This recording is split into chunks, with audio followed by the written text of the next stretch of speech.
The texts in this module have wonderful illustrations, especially those by artist-author Steve Jenkins.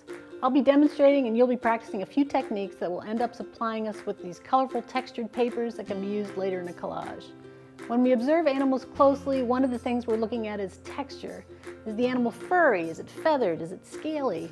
What does it feel like? Why does it have that particular skin covering? On the next screen, you'll find a video where I show you some ways to show texture with watercolor and collage.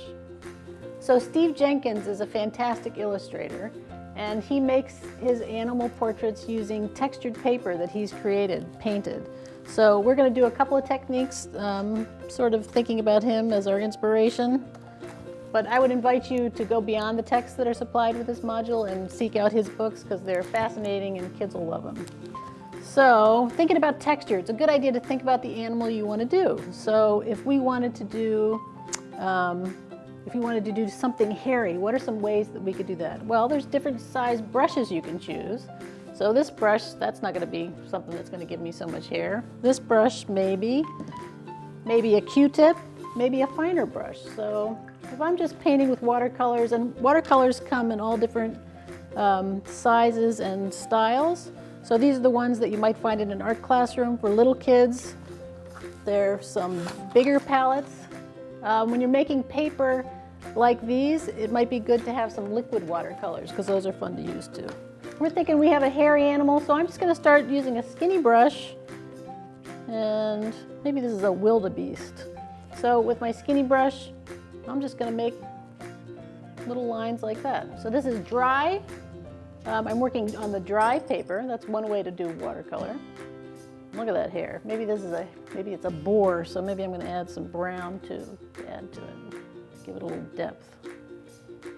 That looks pretty hairy. All right, maybe my creature is a fish. And you guys probably know this technique, but this is watercolor resist. So I'm going to take a crayon, and because the crayon is waxy, it will resist the watercolor. So if I'm doing a fish, let's say my fish has scales, we'll draw some scales on that, like that.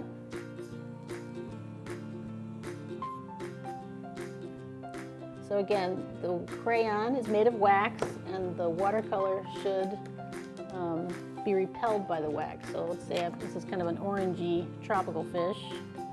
Let's see if I'm right. So when I paint over that,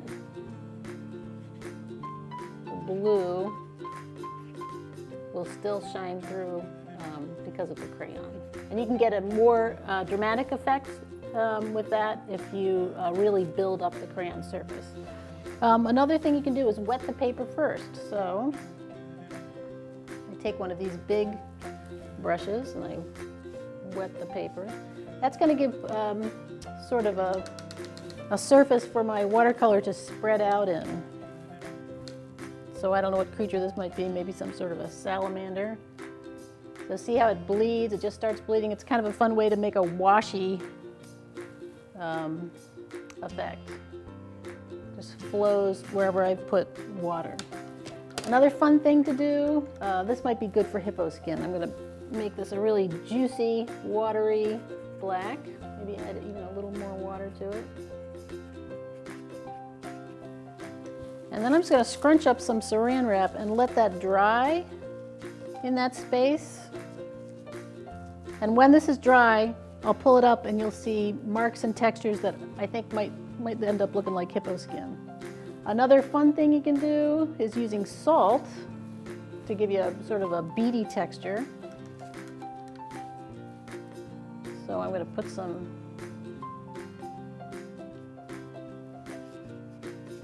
blue on here. And again, making it kind of juicy.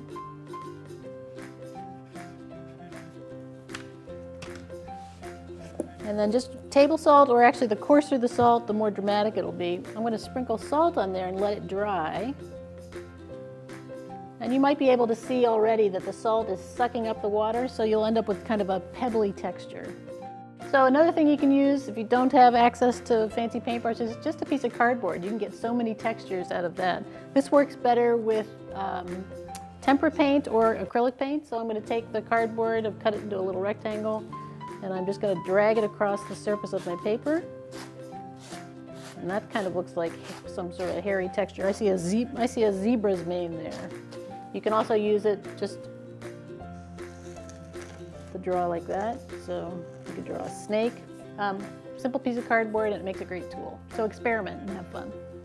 So this is your time to experiment with the materials that you have and see what you can come up with to really make that texture of the animal that you're thinking about come alive. Try painting with a sponge, try painting with cotton balls, Q-tips, and see what you discover.